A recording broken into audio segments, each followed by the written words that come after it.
talked a lot about the Ravens and their decision, but we need to talk about the winning team, the Green Bay Packers, who fittingly are the first team to clinch the division and a playoff spot. And as mentioned earlier, Aaron Rodgers has surged to right there just about with Tom Brady in terms of betting favorites to win MVP, which will be second straight MVPs for Aaron Rodgers.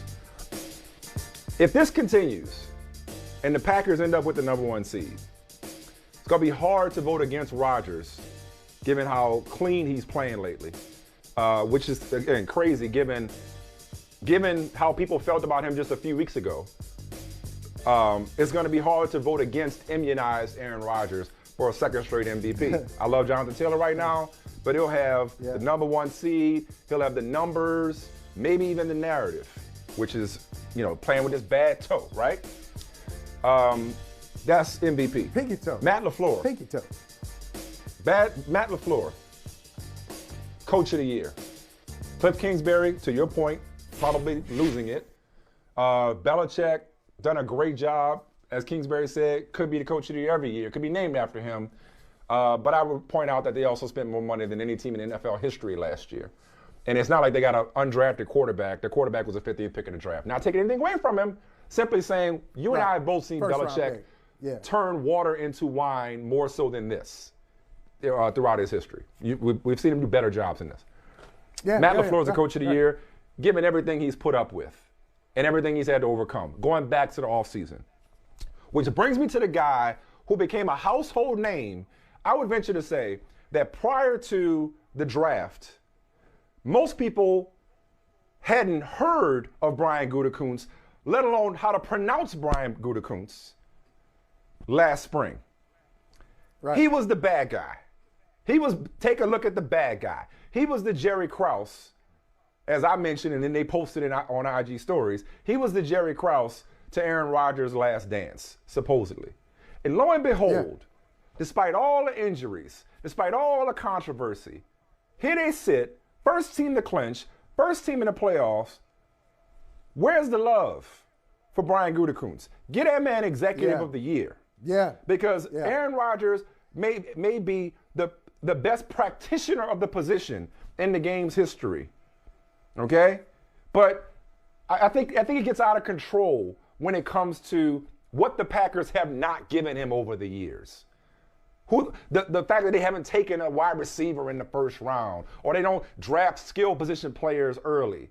If I'm not mistaken, you know who was right there in the middle of that last two-point conversion from Baltimore? You know who was right there helping to knock the ball away from Mark Andrews? I think it was Eric Stokes.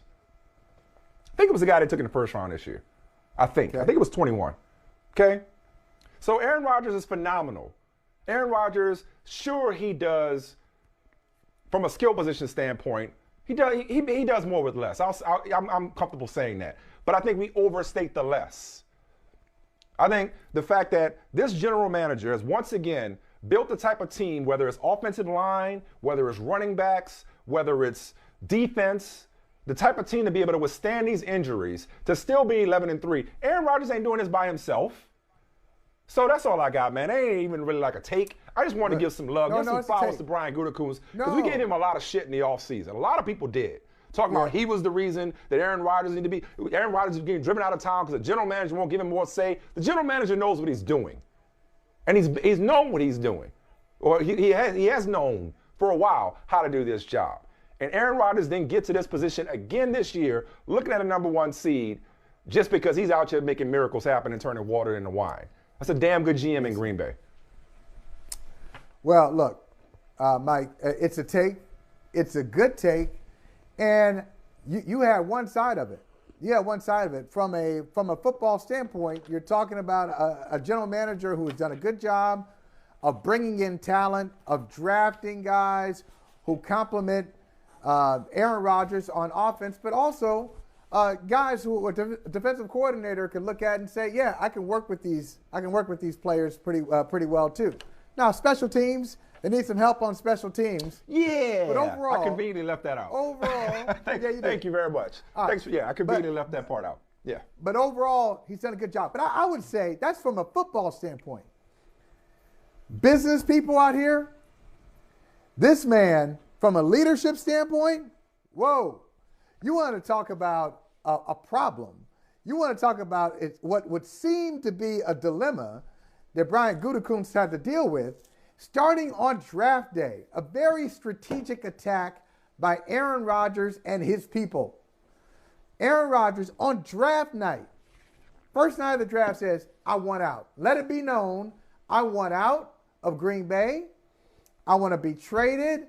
I don't want to play here anymore. He does another interview where he kept saying, it's about the people. Sounded like Common, that song, the people, the people. It's all about the people, right? He just kept saying it over and over. It seemed like I said, wow, let him go. Why don't they just trade Aaron Rodgers? He's not coming back there. You held your ground. You said, no, he's got no options. But this was a disgruntled employee with power, with multiple platforms, with people all over the media, in sports and otherwise, trying to further his cause to get out of Green Bay. And Are you with me? Gutekunst, as you said, an unknown. Who's he? What kind of platform does he have? What kind of commercials does he have? Where are his friends? So it really, are you with me now? It really seemed like I'm with you. I'm with you. It was just no, but I mean, are you with me going forward? Yeah. Are you with me going forward? Yeah. You said in the offseason that Green Bay would win the Super Bowl and Rodgers would ride off into the sunset. I thought from the beginning that Rodgers needed to learn how to love the one he's with. And where's he going to find it better? Like, you are at the top of the NFC standings in large part because you have Rodgers, but year after year. And if maybe they treat him a little bit better after his tantrum last offseason, why would you want to go to Denver or somewhere? Why would you want to go to I don't know, whatever team would, Pittsburgh, I guess. But why would you want to go to another team at this point? Seeing what you got year in and year out. This is the definition of the 80-20 rule if Aaron Rodgers goes searching for something else somewhere else. The story, there's a great story to be told from Gutekunst, from his perspective, of how you handled these situations. Because there was daily, we talked about it from the moment Rodgers let it be known that he wanted out of Green Bay, from that moment to the first game of the regular season, there was commentary constant, like what's going on with Aaron Rodgers now? Aaron Rodgers trade rumors. Aaron Rodgers, the look on his face, his body language, what is he saying? Where does he want to go? Does he want to go to Denver? After week one. Oh, my God, after week one. Did he want to go to San Francisco? Yeah, all this. And his response was, I'd say, in a word, appropriate.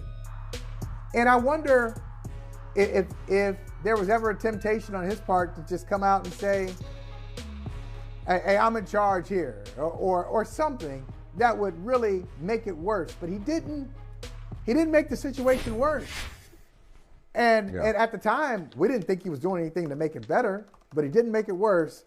And right now, yes, he's the executive of the year, not just because of their performance on the field, but his performance before the start of the season. I'm with you. Hey, speaking of performance, I want to sneak in, the guy joined at the hip with Aaron Rodgers. Rodgers' best practitioner of the position, like Tom Brady's like, hello. What'd you think of Brady's histrionics last night? Lip readers, I think he told the Saints sideline, which, by the way, that's supposed to be taunting, or so Cassius Marsh taught us. He told the Saints sideline to go F themselves, apparently. I couldn't read it as well as some others. He was face-to-face with Gardner Johnson, which that was more of a Gardner Johnson thing, because that's what he does. He gets in people's faces. And then, of course, he assaulted the poor, defenseless, helpless Microsoft Surface, which already looked broken when he threw it. Or maybe I don't know. Maybe that looks broken already.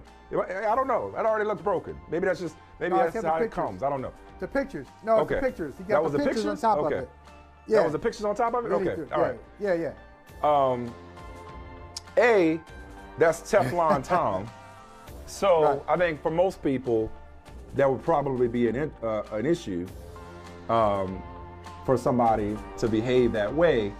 But for Tom, I was amused by it more than anything. I enjoyed it. I like my Tom Brady angry, personally. I like seeing Tom lose it on the sideline. How about you? You've seen him a few times. Like the Bill O'Brien encounter on the sideline comes to mind. Yeah. Oh, that was a great one. Yeah, right? Yeah. But this is the side of town that people don't really understand exists. Like, this dude is not a nice person between the lines. He's not a nice guy between the lines. This is what he does. He talks. He's a trash talker.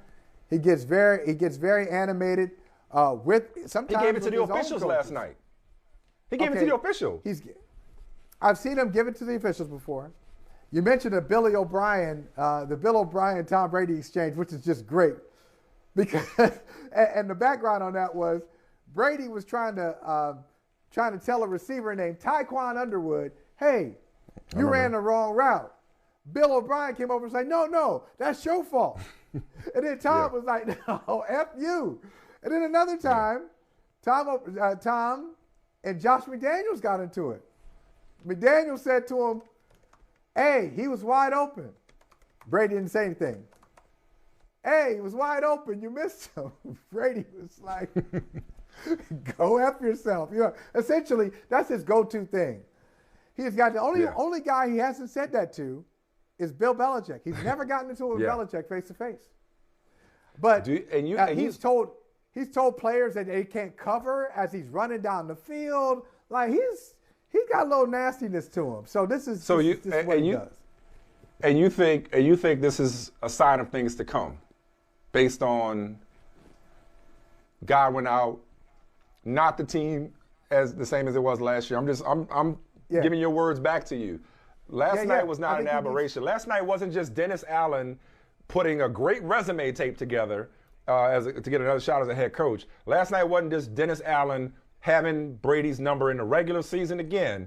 You think that was more about the Bucs having bigger issues that's going to compromise them in the postseason? I don't. I think that's a team that just, it's a tough opponent for whatever reason. But the Godwin injury, as bad as it was, I don't see Brady being flummoxed like that. The rest of the season, given their schedule.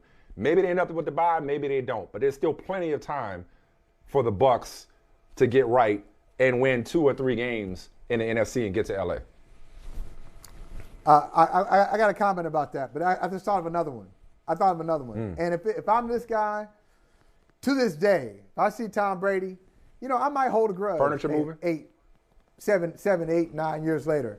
Joey Galloway. Remember this Joey Galloway thing? Joey Galloway was had a cup of coffee in the camp. Yeah, it was in camp with the Patriots, and he didn't know the offense. Or Brady didn't think he knew the offense well enough for Brady to trust him. So Brady's like yelling at him. He's like, right there in front of everybody, "Is it that hard? Is it that hard to get the Hey, man, I'm still a grown man." Oh, wait a minute. You guys, hey, come on. You just can't talk to me any kind of way. You ain't gonna ragdoll me out here in front of all these folks. But you notice that, though, like, as we go to break, understandably so, I've never looked at that as a negative for Tom. And maybe it's when you win the way Brady has, you can act the ass all you want. You have license to be an asshole if you win the way that Brady has. Some people, are you not one of those people? Like, 'cause some people are like, "Oh, we had the double standard. Like, if somebody else did it, we be all over them." I'm like, I don't know. It's the GOAT. About the double he should get that pass. I'm not thinking about the double standards. Like, it's not mutually exclusive. Hey, I must be an a-hole to get this result. No. You don't necessarily. One doesn't necessarily lead to the other. That doesn't the ends don't justify the means. No, I don't. For him, it does. That's who he is, and it's worked. But there's the opposite end of the extreme, which we can talk about in a minute. He's won without being that way too.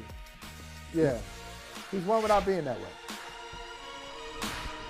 Hey, thanks for watching Brother from Another on YouTube. Make sure you hit subscribe before you leave, and be sure to watch us 3 to 5 p.m. Eastern Time on Peacock. Appreciate you.